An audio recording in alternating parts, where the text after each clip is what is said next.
Well, it is a big problem for a lot of companies, particularly the bigger companies, where the person is on H-1B in one job title, and then they want to file a green card on a future-oriented job title. Let's say, just for example, person was on H-1B as a software engineer. Now, they don't believe, let's say India has a priority date backlog of 10 years or 12 years on an EB2 category. So they are looking into that 12 years down the road horizon and say this guy could be an IT manager or by that time comes in. So they plan to file as an IT manager for the future job.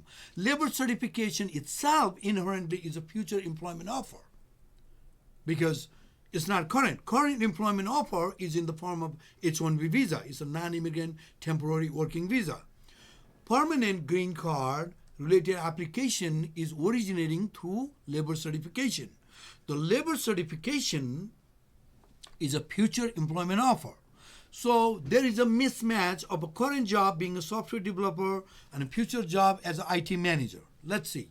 I have seen in a big multi-billion dollar company scenarios where they file the labor as IT manager thinking this guy's priority date will be current in 12 years down the road. But somehow the date became current for that country after 5 years.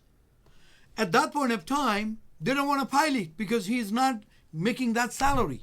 He's not in that role.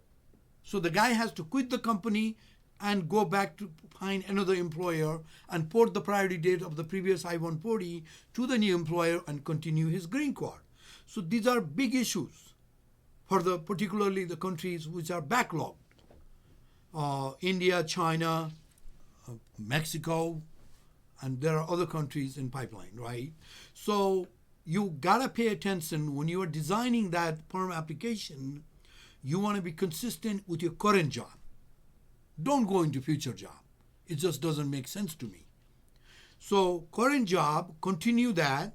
You're telling the truth. Whatever you're doing, the employer would like to hire on the similar capacity with a green card. So I think the truth is there and you should be fine.